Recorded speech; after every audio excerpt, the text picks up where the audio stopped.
a river that has flowed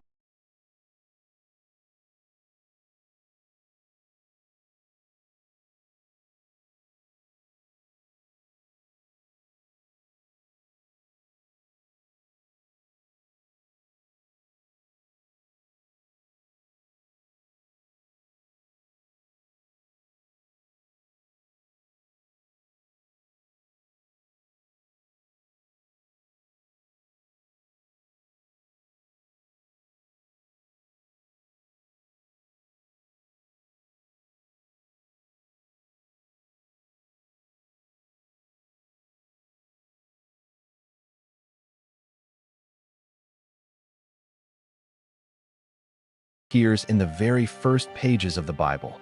The river that the Book of Revelation specifically names as the location where four immensely powerful beings are chained underground. That river is disappearing. And as the water pulls back, as the riverbed that has been underwater for thousands of years starts to appear, something is being uncovered that was never supposed to be seen. Not by accident, not gradually, but at a rate that has governments in the region making emergency decisions. At a rate that has researchers who have spent their entire careers studying this area going very quiet. And silence from people who normally cannot stop talking is always the loudest signal. Now, before this goes any further, there is something that needs to be established. Because this is not about religion versus science. It is not about faith versus evidence. What this is about is a collision. A direct collision between what ancient scripture recorded thousands of years ago and what scientists, archaeologists, and government agencies are documenting right now. And those two things are pointing at each other with a precision for angels, one river, and a clock that, according to every piece of available evidence, just moved. What happens when that clock runs out is written down. It has been written down for 2,000 years. And the people who understood what it meant have been hoping it would never happen in their lifetime. It is happening now. Most people in America know the Euphrates River the same way they know the Nile or the Amazon. It is a name from a textbook, something you memorized in 7th grade and never thought about again. A river in the Middle East.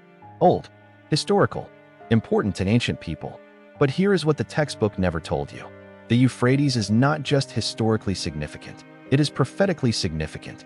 And there is a difference between those two things that matters enormously right now. Historically significant means it was important to people who lived a long time ago. Prophetically significant means it was named in advance. It means someone wrote it down thousands of years before the events connected to it began to unfold. It means the river was not just a location. It was a marker, a specific, geographical, unmistakable marker that Scripture used to tell future generations exactly where to look when the time came. And the time appears to be now. Let's talk about what is actually happening to this river, because the facts alone are alarming enough without any interpretation attached to them. The Euphrates River stretches approximately 1,700 miles. It begins in the mountains of eastern Turkey, moves through Syria, runs the entire length of Iraq, and empties into the Persian Gulf. For 6,000 years, it has been the backbone of civilization in that region. Every major empire that rose to power in the ancient world either built along its banks or conquered the people who did. Babylon was built on the Euphrates. Mesopotamia, the region historians call the cradle of civilization, was defined by the Euphrates. This is not a small regional stream. This is one of the most significant bodies of water in the history of human civilization, and it is drying up. Turkey built the Ataturk Dam in the 1990s. Then more dams followed. Syria built dams. Iraq diverted water for agriculture. Decades of drought driven by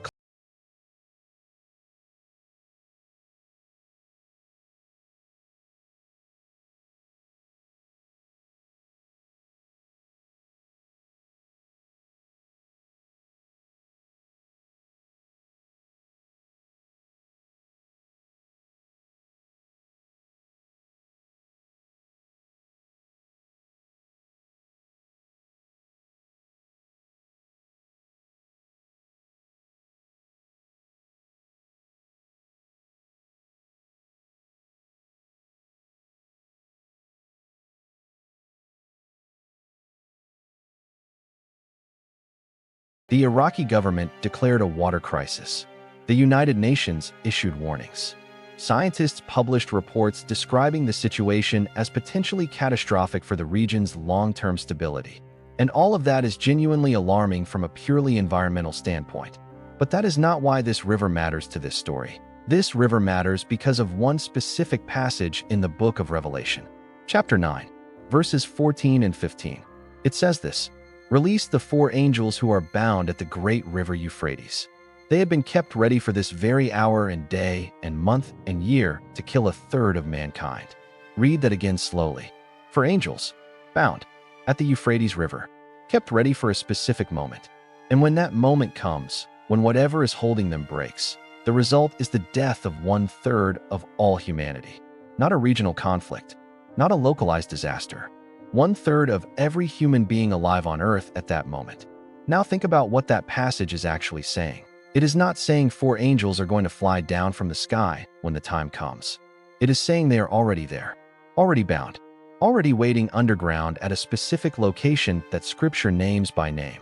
The Euphrates River, the same river that is disappearing right now. And here is where the first layer of this story gets uncomfortable. Because Revelation was written approximately 2,000 years ago, the author of Revelation did not have satellite imagery, did not have geological surveys, did not have climate models or hydrological data, had no scientific basis for selecting one specific river out of all the rivers on Earth and naming it as the location of something buried underground. And yet that is exactly what was written. A specific river, a specific number, a specific outcome. 2,000 years later, that specific river is the one that is drying up. That is either the most remarkable coincidence in recorded history, or it is something else entirely. Now, some researchers who study this region have started asking a question that is making other researchers very uncomfortable. They are asking whether the drying of the Euphrates is purely environmental, whether climate and dams and drought fully explain what is happening, or whether something else is contributing to the rate and the pattern of the disappearance. Because the rate is unusual, even accounting for all the environmental factors, some hydrologists who have studied this river for decades say the speed of the decline in certain sections does not fully match the models. That something about the pattern of where the water is disappearing fastest does not align cleanly with what the dam data and the climate data alone would predict. They do not have an explanation for that discrepancy, but Scripture does. Because if 4 beings of immense power are actually chained beneath that riverbed, and if those chains are weakening, and if the energy or the force or whatever physical mechanism is involved in restraining something of that nature is changing, then it is not unreasonable to ask whether that could affect the water above it. That sounds like a significant leap. It sounds like the kind of claim that should be dismissed immediately. And in a normal conversation, it probably would be.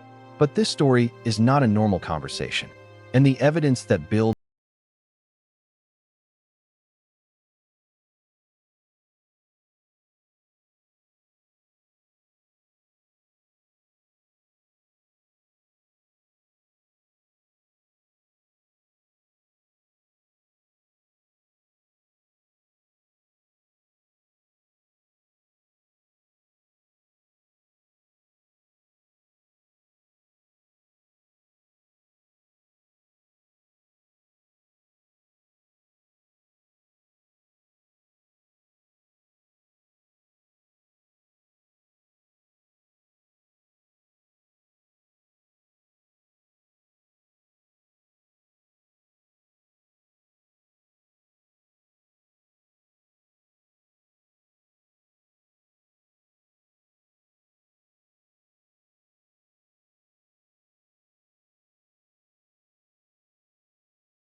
partners, to have children with human women.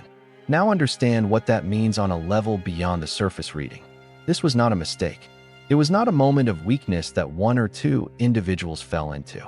The text says they made a collective decision. They gathered together. They swore an oath to each other. They agreed as a group that they were going to do this, and they were going to face whatever consequences followed together. That is a coordinated rebellion, a planned defection. 200 beings who were sent to observe humanity instead decided to become part of it. And the consequences of that decision were immediate and catastrophic. The children born from those unions were not like anything the world had seen before. The Book of Enoch calls them the Nephilim. And before anyone dismisses that as mythology, consider this. The Bible itself confirms they existed. Genesis chapter 6 verse 4. Written in the mainstream accepted scripture that sits in churches across America right now.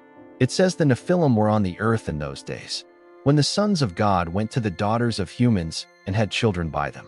Sons of God, daughters of humans, children that resulted from that union. The Bible is not vague about this.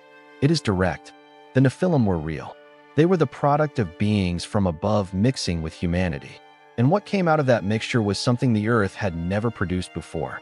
The descriptions across multiple ancient cultures, not just the Book of Enoch, not just the Bible, but Sumerian texts, Egyptian records, ancient Greek accounts, Native American oral traditions, describe offspring of enormous size and strength, beings that made normal humans look small by comparison, beings that possessed knowledge and capability that no purely human civilization at that time should have had access to. Every major ancient culture on every continent has some version of this story. And the consistency across cultures separated by thousands of miles and hundreds of years is something that the standard academic explanation of independent mythology development struggles to account for. Because independent mythologies diverge. They develop differently based on local geography, local culture, local belief systems. They do not arrive at the same specific story with the same specific details about the same specific beings unless those beings were real and those cultures were all recording the same historical events from different vantage points. But the Nephilim were only part of the problem, because while some of the Watchers were creating offspring with humans, others were doing something that the Book of Enoch describes as equally, if not more dangerous. They were teaching. The Book of Enoch lists specifically what knowledge the Watchers transferred to humanity. Weapons manufacturing, the science of metallurgy used not for building, but for killing. Astrology and the reading of celestial signs. The mixing of substances into potions and compounds. Practices that the text describes as belonging to a category of knowledge that was specifically off limits for humanity at that stage of development. Not because humans were not intelligent enough to use it, but because that knowledge in the wrong hands at the wrong moment would accelerate destruction at a rate that civilization was not equipped to manage. Think about that in modern terms. There is knowledge that exists today that governments restrict access to, not because the general population is stupid, but because certain knowledge combined with certain capabilities creates outcomes that are too dangerous to risk. That principle is not modern. According to the Book of Enoch, it is ancient, and the Watchers violated it completely. They handed humanity a curriculum of forbidden knowledge and walked away from the consequences, or tried to, because God did not let this go unanswered. The response that came was not minor. It was not a warning. It was not a second chance offered to beings who had clearly demonstrated they would not take it. The response was decisive and permanent, and it centered on 4 specific beings. Because among the 200 Watchers, there were leaders, 4 of them, and these 4 were not passive participants in the rebellion. They were the architects of it, the ones who organized the oath, the ones who convinced the others to commit, the ones who set the entire chain of events in motion. And the punishment assigned specifically to them was different from what happened to the others. The others faced consequences, but the 4 leaders faced something else entirely.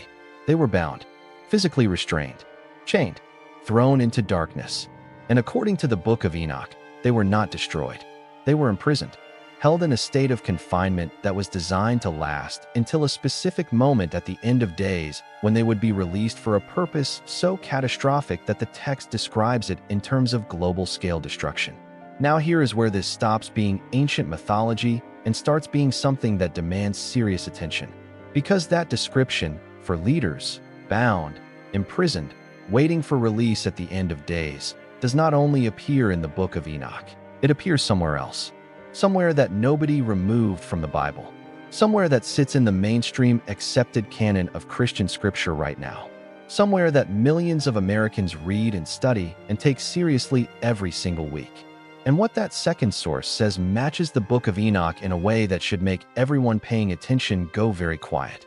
Open the Book of Revelation to chapter 9, verses 14 and 15. The text says this: "Release the four angels who are bound at the great river Euphrates. They have been kept ready for this very hour and day and month and year to kill a third of mankind." Now stop. Read that again. For angels, bound at the Euphrates, kept for a specific moment, released to kill 1/3 of mankind. The Book of Enoch says 4 leaders of the Watchers were chained and imprisoned after organizing the rebellion against God's direct command. The Book of Revelation says 4 angels are bound at the Euphrates River waiting to be released at the end of days. Same number, same condition, same punishment, same outcome attached to their release. 2 completely separate texts, written at different times, by different people, in different centuries, saying the exact same thing about the exact same beings in the exact same situation. Now consider what the academic explanation for that is. The standard response from mainstream scholarship is that Revelation was influenced by earlier texts, and that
point, but simply the moment of arrival before moving on to wherever it was actually going. Now hold that thought, because here is where the number becomes significant. The Book of Enoch says 200 watchers came down to Earth. Scientists have confirmed 190 impact craters on land. The difference is 10, and before anyone says that 10 is too large a gap to be meaningful, consider this. How much of Earth's surface is covered by water? Over 70%. The oceans cover more than 2/3 of this planet, and humanity has mapped less than 25% of the ocean floor. There are sections of the deep ocean where the pressure would destroy a modern submarine. Sections where no human instrument has ever reached. Sections of this planet's surface that are as unknown to us as the surface of a distant planet. If 200 beings came down to Earth and their landing sites were distributed across the planet's surface, basic statistics would predict that far more than 10 of them would hit water. 70% of the surface is water. The mathematical expectation would put roughly 140 of those landing sites in the ocean. The fact that 190 of them hit land is the statistically remarkable part, which means one of two things. Either those landings were controlled, deliberately directed toward land rather than ocean, which would imply intention and precision that no natural object possesses. Or the 10 missing craters are exactly where the mathematics would predict a small number of them to be, at the bottom of an ocean that humanity has never fully explored. Either way, the number is not a problem for the scripture. It is a confirmation of it. But the craters are not the most significant part of this evidence. The most significant part is what happened after whatever made those craters walked away from them. Because the Book of Enoch is very specific about what the watchers did after they arrived. They did not simply appear and begin interacting with humanity immediately. They landed, and then they organized, and then they built. The text describes structures, specific structures, built according to specific measurements and proportions. Temples and gathering places constructed using a system of dimensions that the watchers brought with them. A system of measurement that did not originate from any human civilization because it predated any human civilization that was sophisticated enough to develop it independently. Researchers who study ancient architecture have spent decades trying to account for the precision found in certain ancient structures around the world. Structures where the engineering precision exceeds what the available tools and technology of the time should have been capable of producing. Structures where the mathematical relationships between dimensions suggest knowledge of geometric principles that the civilization in question is not supposed to have possessed yet. The standard explanation is always that ancient people were more sophisticated than we give them credit for. That explanation has limits, because there is a point at which the precision required exceeds not just the tools available, but the mathematical framework available. A point at which producing the observed result would require knowledge that the civilization in question demonstrably did not have. And at that point, the standard explanation stops being an explanation and starts being an assumption. And assumptions are not evidence. What is evidence is what researchers found when they began systematically documenting the measurement systems found in ancient structures across the region most connected to watcher activity according to the Book of Enoch. When they extracted the proportional relationships from those structures and compared them against the dimensional descriptions in the Book of Enoch itself, they matched. Not approximately, not close enough to be interesting, but not close enough to be conclusive. They matched with a precision that the researchers involved described as impossible to account for through independent development. The same proportions, the same ratios, the same measurement relationships, found in physical structures in the ground, and described in a text that scholars tried to remove from history. But that discovery, significant as it is not the most recent one connected to this story. Because in the last several years, researchers have been entering caves near the Dead Sea. Caves that were previously inaccessible. Caves that have only become reachable due to geological shifts in the rock. And what they are finding in those caves is forcing a conversation that mainstream archaeology has been very reluctant to have publicly. A conversation about markings on walls, about measurements in stone, about something sealed in a chamber deep inside those cave systems that has been there since before any known human civilization occupied the region. And the lead researcher who first saw what was in that sealed chamber walked out and did not return for 3 days. That kind of reaction does not come from finding something that fits neatly into the existing framework. It comes from finding something that breaks it completely. Bones do not lie. They do not interpret. They do not symbolize. They do not carry cultural bias or religious agenda. They sit in the ground and they record exactly what existed. And for decades, archaeologists working across the Middle East, across the Americas, across Europe and the Pacific Islands have been pulling bones out of the ground that do not fit. Not slightly unusual, not within the range of normal human variation, with some interesting features. Bones that fall outside every established category of human remains in ways that demand explanation. Skeletal remains with proportions that suggest a body significantly larger than any documented human being. Skulls with cranial structures that do not match any known human population. Bone density measurements that exceed human norms by margins large enough to suggest a fundamentally different physical makeup. And the institutions that have received these remains have been very quiet about them. Not completely silent. The remains have been logged, cataloged, stored, in some cases studied. But the public conversation about what they represent has been carefully managed in a way that stands in contrast to how the scientific community normally handles significant discoveries. Normally, finding remains that fall outside established categories is cause for excitement, for publication, for press releases and academic conferences, and the kind of public engagement that drives funding and attention. Normally, the discovery of something that challenges existing frameworks is treated as an opportunity. These remains are not being treated as an opportunity. They are being treated as a complication. And the difference between how the scientific community responds to an opportunity versus how it responds to a complication tells you something about what those remains represent. Here is what makes the bone evidence particularly difficult to dismiss. It is not just the individual remains that are significant. It is the pattern of where those remains keep appearing. Archaeological finds scatter. When you are dealing with the remnants of human populations that spread organically across a landscape over thousands of years,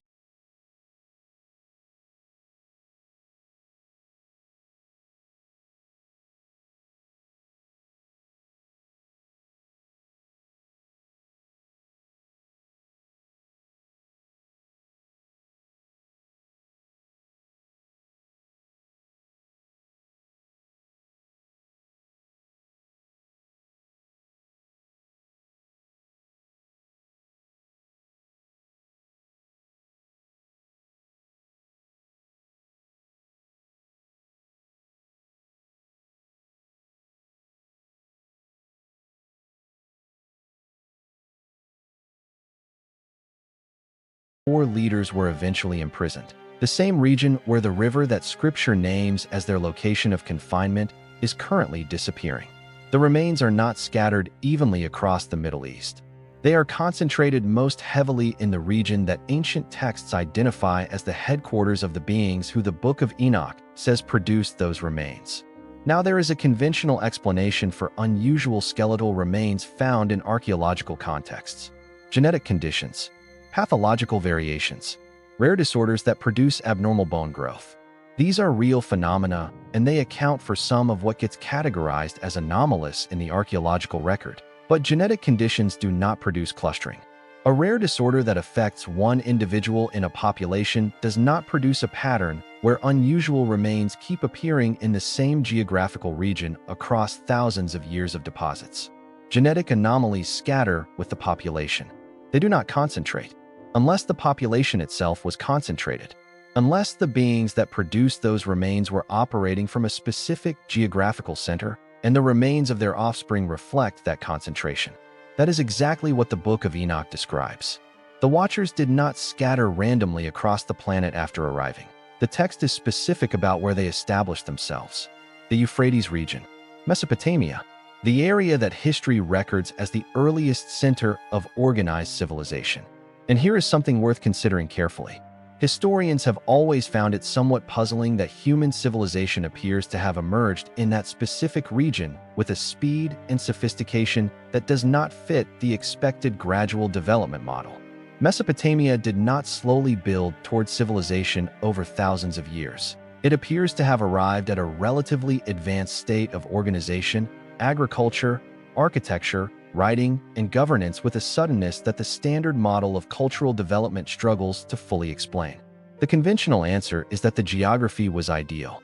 The rivers provided water. The land was fertile. The conditions were right and civilization naturally emerged. But ideal geography does not explain advanced mathematics, does not explain architectural precision that exceeds what the available tools should produce, does not explain a writing system that appears in relatively sophisticated form without a long documented period of development preceding it. Something accelerated the development of civilization in that region. Something provided knowledge and capability that moved the process faster than natural development alone would predict. The Book of Enoch has a very specific answer for what that something was. The Watchers taught. They transferred knowledge. They handed humanity a curriculum of capability that compressed what should have been thousands of years of gradual development into a much shorter time frame. And they did it from a specific geographical base, the Euphrates Basin, the same region where the anomalous remains cluster, the same region where the river is drying up, the same region that Revelation names as the location where four beings of catastrophic power are currently confined underground. Every thread of this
proportional relationships between different parts of each pattern, the ratios between elements that appeared across multiple caves in the system. And then they compared those measurements against every known human measurement system from that era. Egyptian cubits, Sumerian units, Babylonian measurements. Every documented system of dimension that any human civilization in that region was using during the period when those caves were occupied. Nothing matched. The proportions in those carvings do not correspond to any measurement system that any known human civilization developed. The ratios are not random. They are too precise and too consistent across multiple cave sites, separated by significant distances to be the product of individual carvers working independently. They reflect a single system, a coherent, internally consistent system of measurement that was applied deliberately and precisely across multiple locations. A system that no human civilization has ever claimed as its own. But the researchers kept looking, and they found one place where those measurements do appear. In the Book of Enoch, the text contains descriptions of structures built by the Watchers after their arrival. Temples, gathering places, buildings constructed according to specific proportional relationships. And those proportional relationships, extracted from the text and converted into numerical ratios, match the measurement system found in the Dead Sea Cave carvings. Not approximately, exactly, the same ratios, the same proportional relationships, the same internally consistent system of measurement, found in a text describing structures built by beings from outside this world, and found carved into rock in caves near the Dead Sea by hands that current engineering analysis says were not working with human tools. Think about what that requires. Either the people who carved those caves somehow had access to the Book of Enoch text before it was supposedly lost or suppressed, and were deliberately recreating its descriptions in stone, which would mean they had the text and the tools and the knowledge to execute it with extraordinary precision. Or the carvings are not a recreation of the Book of Enoch descriptions. They are confirmation of them. Physical evidence that the structures the Book of Enoch describes were real, that the beings who built them were real, that they left their measurement system behind in stone in caves that have been sealed for thousands of years. Those are the only two explanations that account for the match. And the first one requires a chain of assumptions that each demand their own explanation. The second one requires only one conclusion. The Watchers built things, and the evidence of what they built, including the measurement system they used, is carved into the walls of caves near the Dead Sea and passages that have been sealed since the period when the Book of Enoch says they were active on this planet. But the carvings are not the end of what those caves contain, because deeper than the carved passages, further back than the geometric markings, in a section of the cave system that required significant effort to access even after the geological shifts opened the outer passages, researchers found a chamber, a sealed chamber. The geological analysis of the rock formations around the seal indicates it has been closed for a very long time, longer than the sections where the scrolls were hidden, longer than any of the carved passages. The seal dates to the period when, according to the Book of Enoch timeline, the Watchers were active on this planet. Researchers worked for an extended period to safely open that chamber without damaging whatever might be inside. When they finally got it open, the lead researcher went in, and then walked out, and did not go back for 3 days. When that researcher eventually described the experience, the language used was not the language of scientific discovery. It was the language of someone whose fundamental understanding of the world had been altered. The phrase used was that everything they thought they knew was wrong. Not some things. Everything. Whatever is in that chamber, whatever has been sealed in those caves since the period when the Watchers were present on this planet, is significant enough to stop a trained professional researcher completely. Significant enough to require 3 days of processing before that person could function normally again. Significant enough that the institutions connected to that research made a collective decision about how and whether to share what was found. That decision is still being made, and the silence around it is the loudest thing in this entire story. But before the sealed chamber, before the cave carvings, before the bone evidence and the disappearing river, there is a thread running through all of it that has not been fully addressed yet. A thread that connects the physical evidence to the prophetic timeline in a way that makes the current moment feel less like history and more like a countdown. Because Revelation does not just describe the 4 bound angels and their eventual release. It describes a sequence, a series of events that precede that release. events that serve as markers on a timeline. Events that, when you line them up against current observable reality, produce a picture that is very difficult to look at without feeling the weight of what it suggests. Several of those markers are active right now. Not someday. Not in a predicted future. Right now. In the current news cycle. In the documented environmental data. In the geopolitical situation of the region around the Euphrates. And the next marker on that sequence is the one that has researchers who take this timeline seriously the most concerned. Prophecy is only useful if it is specific enough to verify. Vague predictions serve no purpose. If a text says difficult times are coming, that is not prophecy. That is observation. Difficult times have always been coming. They always will be. A prediction has to name something specific enough that when it happens you can point to the text and say that is exactly what was described. The Book of Revelation is specific, not in every detail. There are sections that scholars have debated for centuries and will likely continue debating. But on certain points, it is precise in a way that removes most of the interpretive flexibility. It names locations. It gives numbers. It describes physical conditions that are either present or they are not. And right now, several of those specific conditions are present. Start with the river. Revelation chapter 16, verse 12. The sixth angel poured out his bowl on the great river Euphrates, and its water was dried up. The text does not say the river will decrease. It says dried up. And while the Euphrates has not completely ceased to exist along its entire length, sections of it are in exactly the condition that word describes. The Iraqi government has documented it. The United Nations has reported on it. Satellite imagery confirms it. The river that Scripture named specifically is in the condition that Scripture described. That is marker 1. Active. Now consider the geopolitical context surrounding that river. The nations whose borders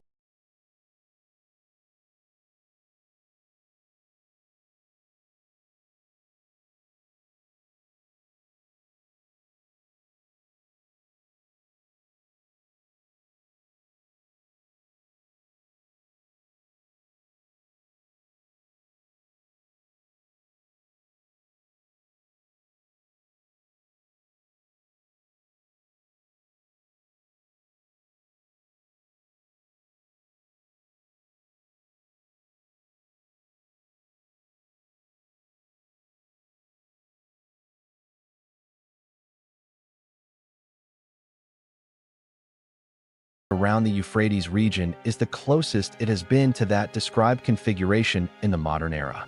That is marker 2, present and developing. Now consider something that does not make international news, but is being tracked by researchers who study this specific region. Underground acoustic anomalies.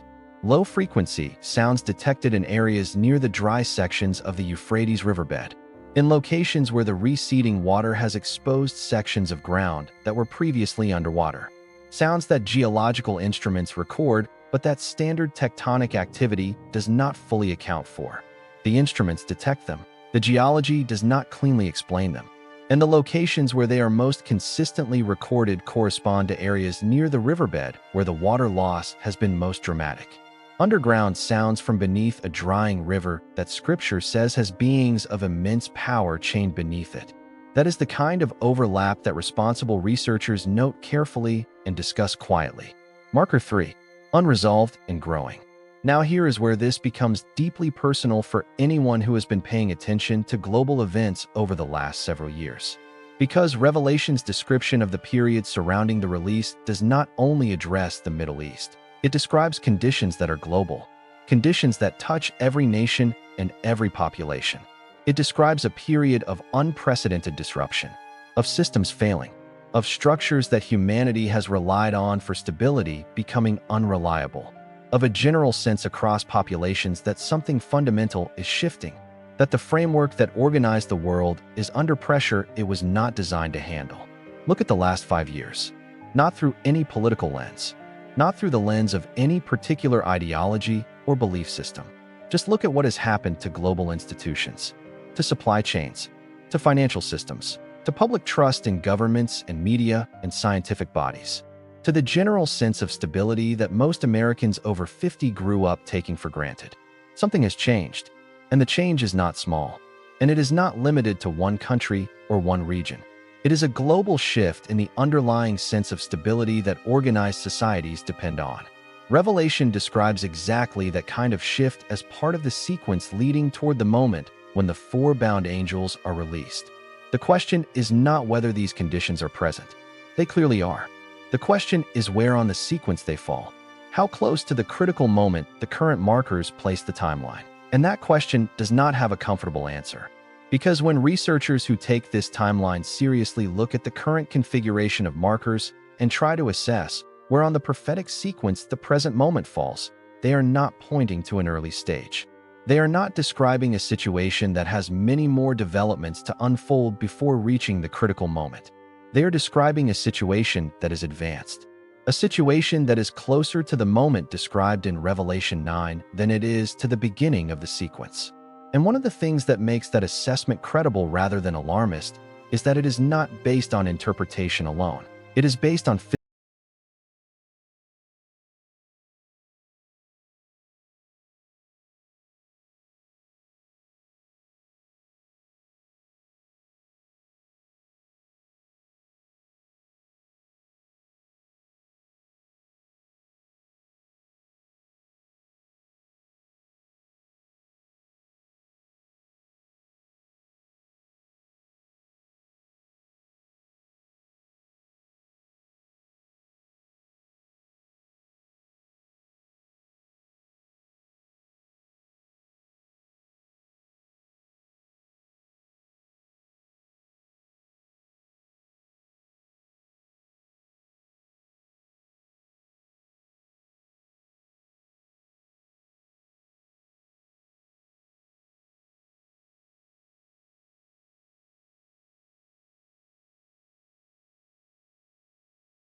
non-canonical mythology may actually be a historical document describing real events with geographical and physical evidence to support it.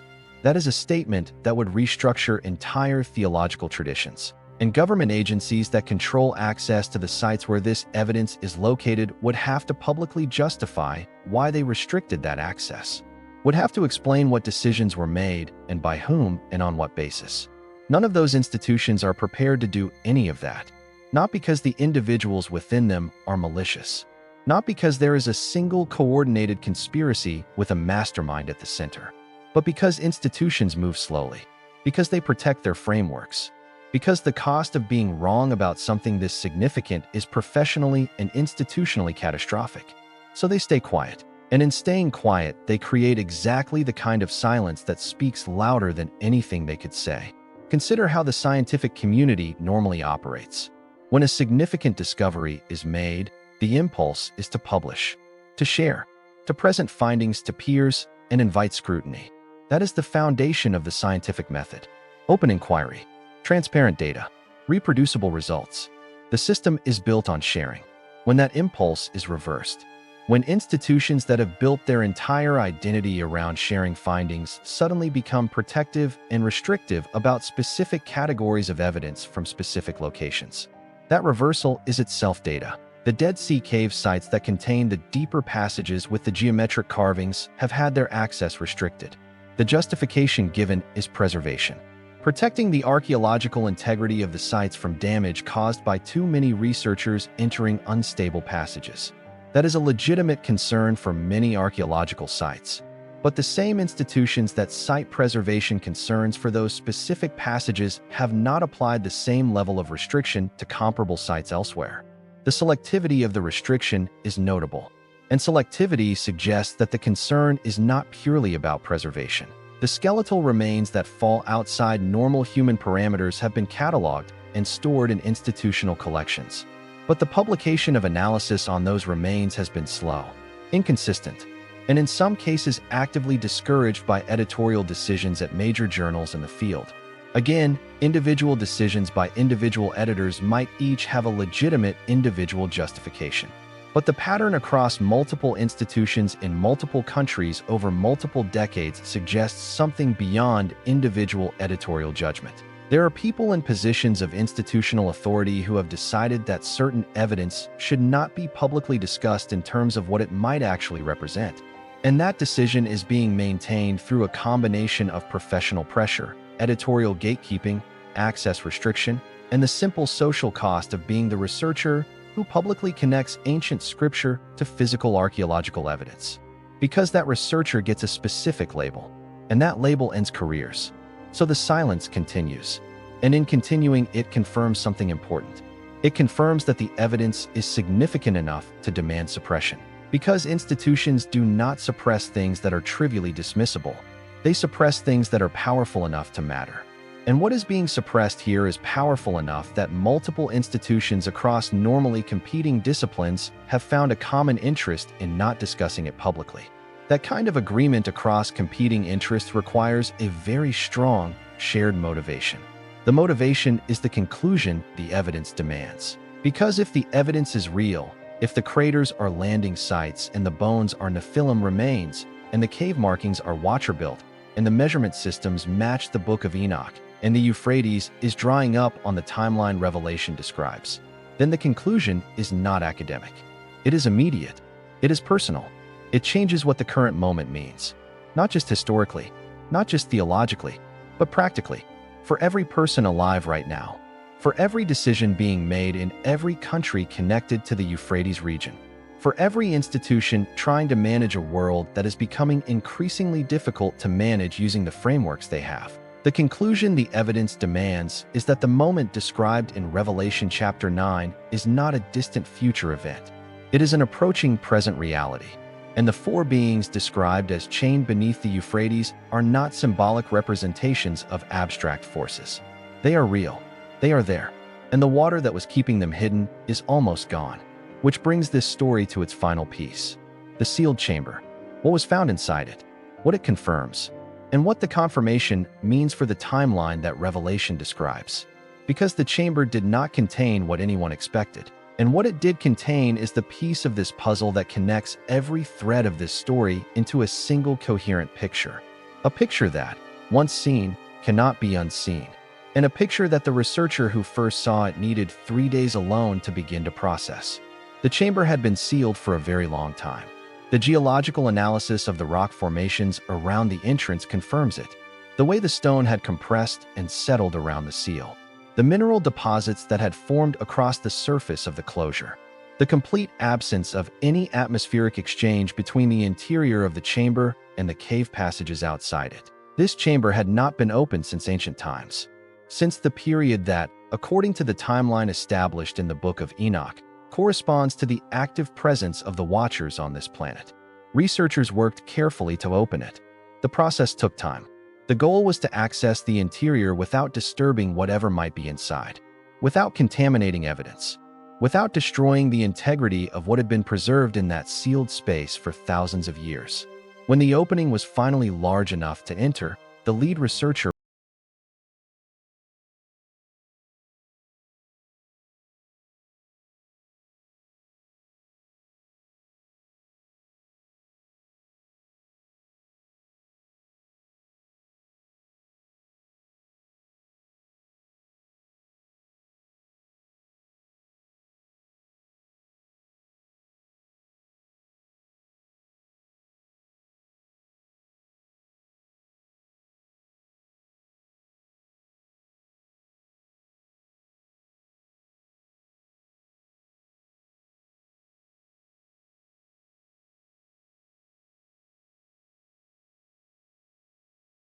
an object, a single object, positioned in the center of the chamber in a way that suggested it had been placed there deliberately, not stored, not hidden in the way the scrolls were hidden, placed, with intention, with precision, in the exact center of a chamber that had been sealed from outside. You do not seal something from outside and place something in the center if you are hiding it. You seal something from outside to contain it, to keep it where it is, to ensure it does not move. The object in the center of that chamber was not hidden. It was confined. Now, the specific nature of what that object is, what it consists of, what it looks like in detail, is not something that has been publicly disclosed by the researchers involved. The documentation that has emerged from the site uses descriptions that are deliberately general. The institutional response to the initial findings was to significantly restrict further access to that section of the cave system. But here is what the available documentation does describe. The object is not made of any material that the researchers could immediately identify. Not stone, not metal, not organic material, not any composite or compound that fits neatly into a known material category. The initial analysis suggested a composition that does not match any naturally occurring substance documented in the geological record of that region. A substance that, according to the chemical analysis that was performed before the institutional restrictions were applied, shares certain characteristics with the residue found in those 190 impact craters. The same residue that scientists identified as originating from outside Earth's atmosphere. The same residue that was found in craters where something came down from above and then walked away. Let that connect for a moment. The chemical signature found in those impact craters. The evidence that confirmed something arrived from outside this planet. That same chemical signature appears in the material composition of the object found in the sealed chamber in the Dead Sea Caves. The landing sites and the sealed chamber share the same chemistry. Whatever came down into those craters, whatever left that chemical residue behind when it walked out of those impact sites, one piece of it, or one product of it, or one artifact connected to it, ended up in a sealed chamber in the Dead Sea Caves. Sealed there deliberately, confined there with precision, in a chamber that was closed from the outside by someone who did not intend for it to be reopened. And it has been there since the period when the Book of Enoch says the Watchers were active on this planet. Now think about the full picture that this creates. 200 beings came down. The landing sites are confirmed in the archaeological record as 190 craters on land and an estimated 10 in the ocean. The chemistry in those craters confirms arrival from outside the atmosphere. The craters are empty because whatever arrived walked out of them.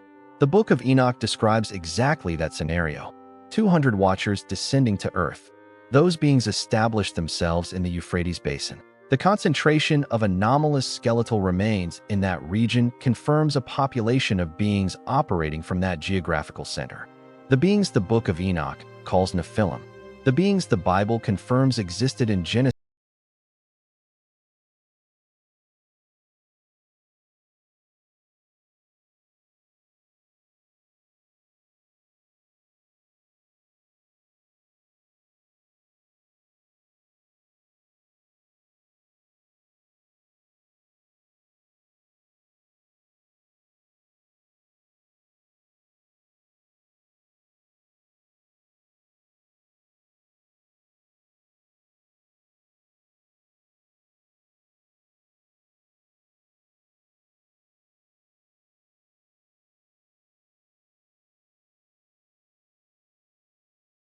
preceding the release of the four bound angels, is present and documented and ongoing.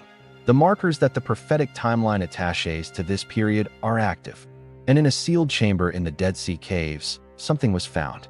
Something made of a material that shares its chemical signature with the residue from the impact craters.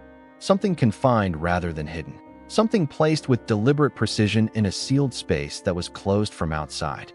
Something that has been there since the period when all of this began. One object, in one chamber, connected chemically to the landing sites, connected geographically to the region of Watcher activity, connected temporally to the period described in the Book of Enoch. What is that object? The research team does not have a complete answer.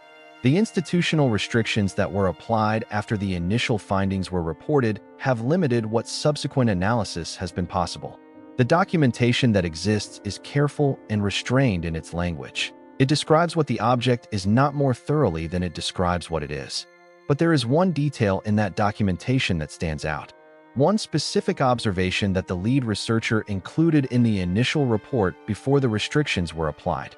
One detail that has not been officially addressed or explained by any of the institutions connected to this research. The object is warm, not room temperature. Not the temperature that an object sealed in a cave for thousands of years should be after millennia of thermal equilibrium with its surroundings. Warm, measurably warmer than the surrounding chamber, warmer than the rock walls, warmer than any passive object in a sealed underground environment should be. Something is generating heat inside it. A passive object does not generate heat. A rock sealed in a cave for 3,000 years is room temperature. A piece of metal, a wooden artifact, a clay vessel, none of these generate heat. Heat generation requires a process, a reaction, something active happening inside the object. Something active has been happening inside that object for as long as it has been sealed in that chamber. And the chamber has been sealed since the period when the Watchers were active. Now, here is the question that the lead researcher's 3 days of silence was processing. The question that the careful institutional language of the subsequent documentation is carefully avoiding stating directly. If the 4 leaders of the Watchers were chained, if they were physically restrained and confined to a specific location, and if that confinement produced some kind of physical artifact, some object that represents or contains or is connected to the nature of that confinement in a way that the Book of Enoch does not describe in detail because the community that wrote it did not have language to describe it. Would that object be warm?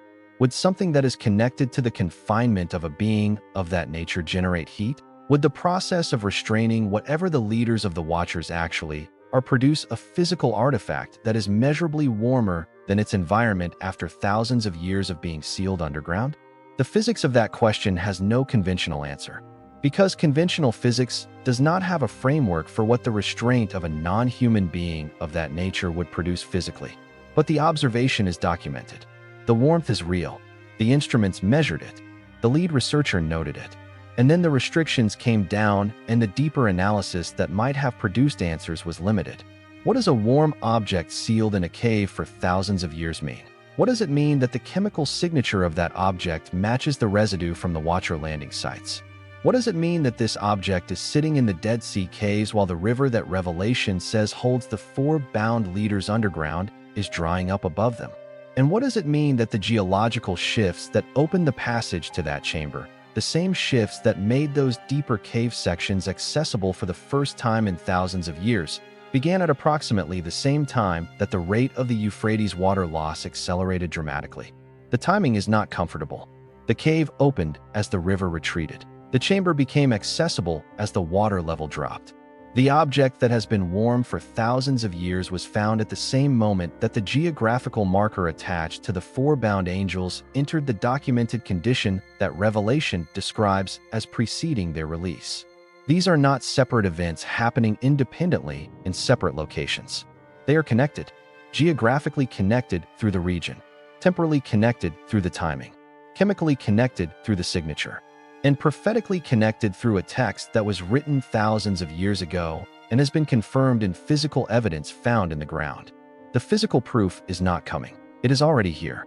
It is in the craters, in the bones, in the carvings on cave walls, in the measurements that match a text that scholars tried to erase, in the chemistry that connects a sealed chamber to landing sites scattered across the globe, in a warm object sitting in the dark in caves near the Dead Sea that has been generating heat since the period when the Watchers walked this planet, and in a river that is almost gone, the moment that Revelation describes.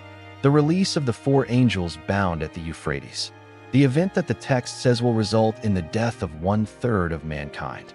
That moment has a sequence attached to it, a series of markers that precede it, conditions that indicate how close the timeline is to that critical point. Most of those markers are active. The river condition is present.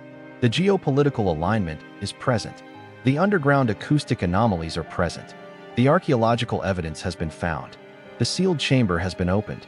There is one marker that has not yet been discussed. One condition that Revelation attaches to the sequence that has not yet been addressed in this story. One specific event that the text places between the current observable conditions and the moment of release. It involves something being found, something specific, something that when it is found publicly, when it becomes impossible to suppress or restrict access to, triggers the final stage of the sequence. The researchers who are managing the Dead Sea cave sites know what that something is. The institutions that restricted access to the deeper passages know what it is.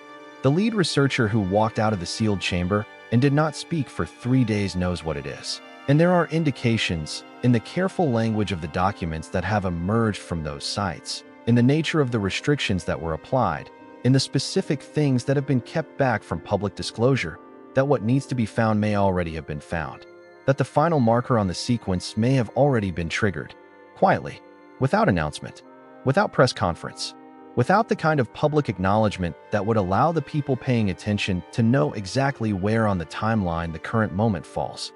But there is a way to know. There is a specific thing to look for, a specific signal that, if it appears, confirms where the sequence stands. A signal that cannot be faked and cannot be manufactured and cannot be misinterpreted if you know what you are looking at.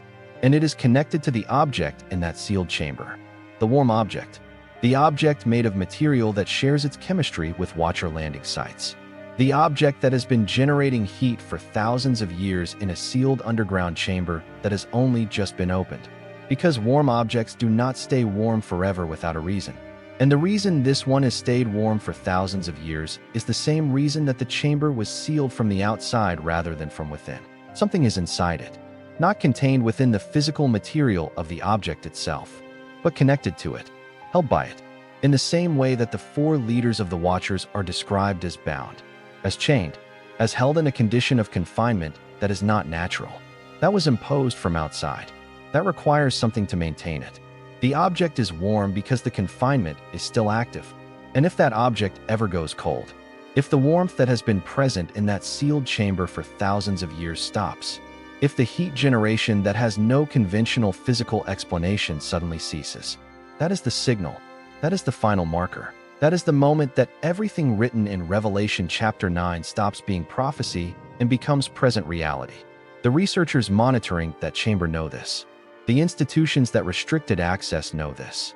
The lead researcher who needed 3 days of silence to process what they saw in that chamber knows this. And now you know it too. The river is almost gone. The chamber is open. The object is warm. For now.